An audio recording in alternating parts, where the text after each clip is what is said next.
Good morning. In less than 3 months, the Winter Olympics will begin in Beijing. According to media reports, the Biden administration is prepared to announce a diplomatic boycott. This is the absolute bare minimum that any civilized nation would do for these genocide Olympics. I'm here today to call on the Biden administration to mount a complete and total boycott of the Beijing Winter Olympics. No athletes, no administration officials, no corporate sponsors. I call for this boycott on two separate grounds. First, to protect the safety and the security of our athletes. 5 months ago, I wrote to the Biden administration to ask them what their plan was to protect our athletes in communist China.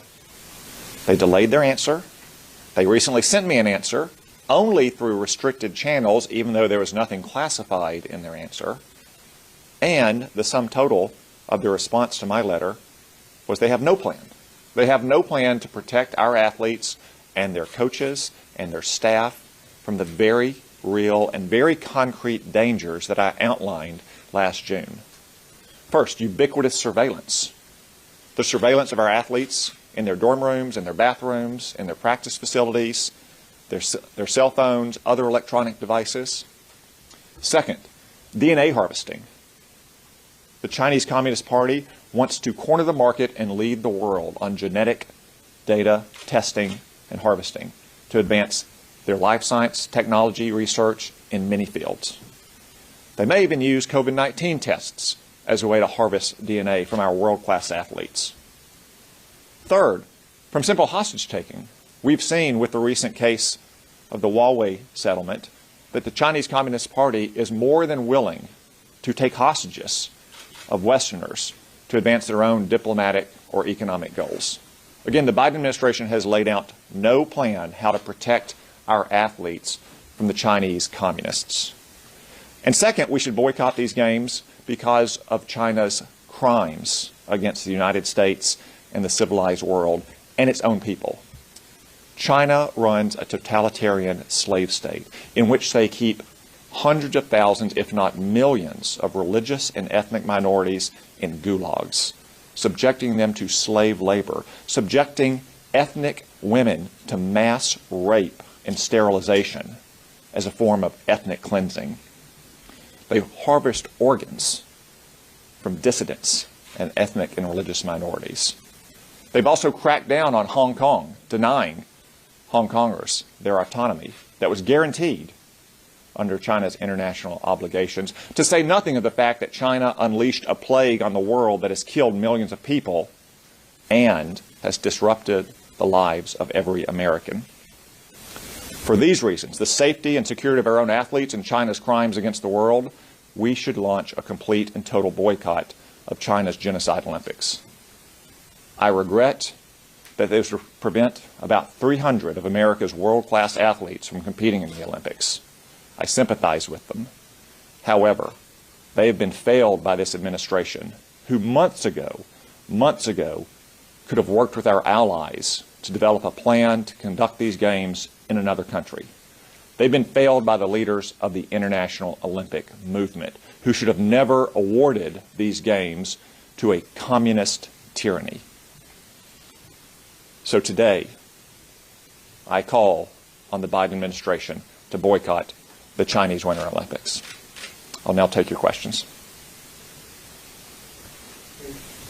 You mentioned it briefly, what is your message, though, to all those athletes who have worked hard for so long to go to these Winter Games? And also, it didn't seem like from 1980, the only people who were penalized at the end of the day were the athletes. So how do you rectify it? What do you tell them? Well, again, I sympathize with the approximately 300 athletes who are going to compete in these games for the United States, should we compete.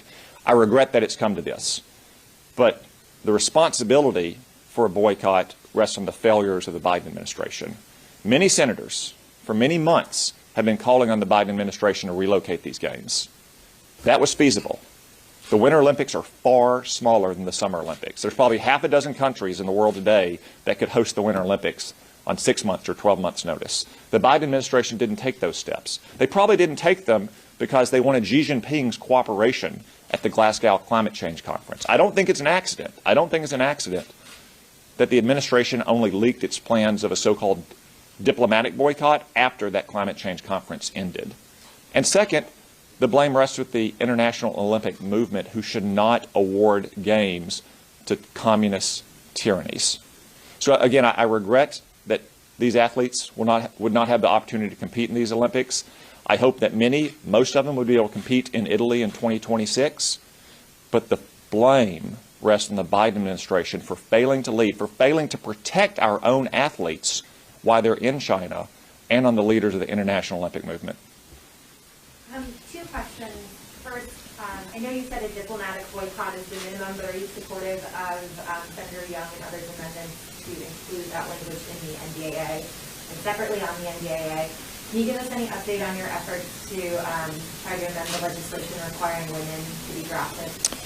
So first, I do support legislative efforts to impose a diplomatic, and I would add economic boycott. Corporate sponsors of these games should not be traveling to celebrate Chinese communists. However, that is probably going to be too little and too late. And now it's not enough either. The administration made clear in their response to my June letter that they obviously do not have a plan to protect our athletes from the threats that the Chinese Communist Party poses to them.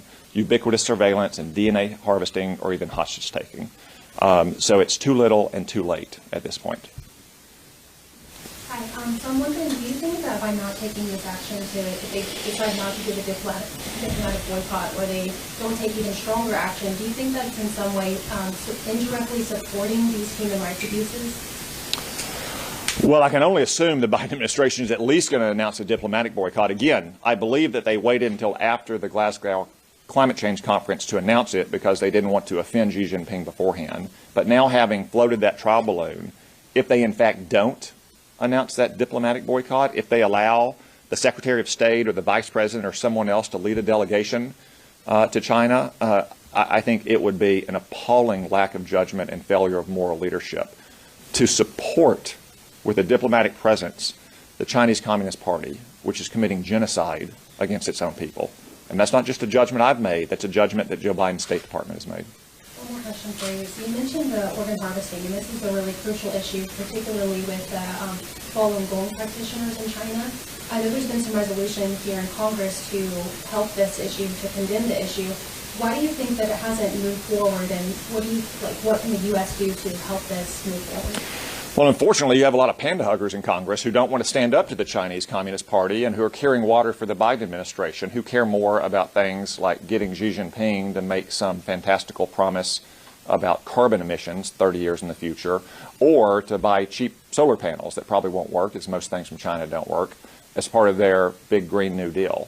So you've got a lot of panda huggers in Congress who are prioritizing these areas of what they perceive as needed cooperation with the Chinese communists, as opposed to standing up to a nation committing genocide against its own people. Do you think that the administration could also take an action sooner to urge a new location? With a year's notice, it gets more difficult. So the Trump administration took a much firmer stand on some of these issues, like announcing that it was a genocide against the religious and ethnic minorities in Xinjiang province, or imposing sanctions for those Chinese officials who cracked down in Hong Kong. I would have supported earlier action. It is feasible, though. It would have been feasible to move these Olympics as early as January, even the summer. Again, these are the Winter Olympics we're talking about, not the Summer Olympics. The Winter Olympics are far smaller scale than are the Summer Olympics. And if the Biden administration had taken it seriously from the very beginning, if they had rallied support of our allies, I'm confident we could have found a free and democratic country that could have hosted these Winter Olympics on short notice. So just for clarification, do you think that it would have been possible, or would you have supported some sort of U.S. athletes going to China under certain circumstances, or is there opposition? So my first concern is always the safety and security of the American people, to include these world-class athletes and their coaches and their staff. That's why in June, when I inquired of the Biden administration what their plan was to protect our athletes, at the time I called for a diplomatic and economic boycott. I wasn't yet prepared to call for a complete and total boycott to include our athletes and their teams.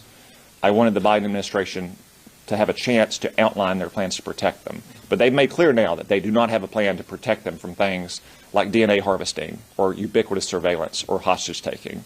And we cannot put the lives and the safety of our athletes and their coaches and their support staff at risk in China. So it sounds like, if I'm understanding you correctly, and clarify me if I'm wrong, is that you weren't thrilled with the idea of the Chinese Olympics in general, but that with certain provisions in place, you would have been okay with it. Well, I've never been thrilled with the prospect of any Olympic Games being held in China. But the absolute responsibility of the United States government is to protect our citizens. And the Biden administration does not have a competent plan to protect our athletes and their coaches and their staff. The same gang that organized the withdrawal from Kabul is the gang that's in charge of the safety of these Olympians, and that's not a risk we should run. I have just a follow-up on my previous question about when they did the draft. Yes, I forgot about you. On whether you all got a vote on the amendment. I hope we should have a vote on this. This is a serious change of military policy, and we should have a vote, and all senators should go on the record about whether they think we should be drafting America's daughters in the military against their will. So you insist on that vote happening? I think we should have an amendment. I believe that we are close to getting agreement on amendment to have a vote, but I think we should have that vote, and it should be an up or down vote. I don't want to keep people here through Thanksgiving. I don't want to keep people here longer than necessary. I just wish that we could have votes up or down on these important and consequential policy changes before they go into law. Senator Cotton, so aside from the security issues and condemning the human rights abuses, do you think it also has an important signaling aspect by allowing for this diplomatic boycott? Because do you think American people are starting to actually wake up to this threat, and that this would also allow them to see more? Well, the American people have been alive to the threat of China for a very long time. I mean, China has been stealing our jobs and taking our factories for decades. They've been putting our troops at risk and our allies and partners at risk for decades. The American people are right that China is responsible for unleashing this plague on the world. So the American people are well ahead of where the Biden administration is on this question. And like me, I'm sure all Americans believe that it would be very sad if our athletes can't compete in the Beijing Olympics. But they shouldn't have been awarded by the international Olympic movement in the first place, and the Biden administration should have had a better plan in advance to either protect our athletes in China or to move the games elsewhere. All right. If there are no other questions, thank you.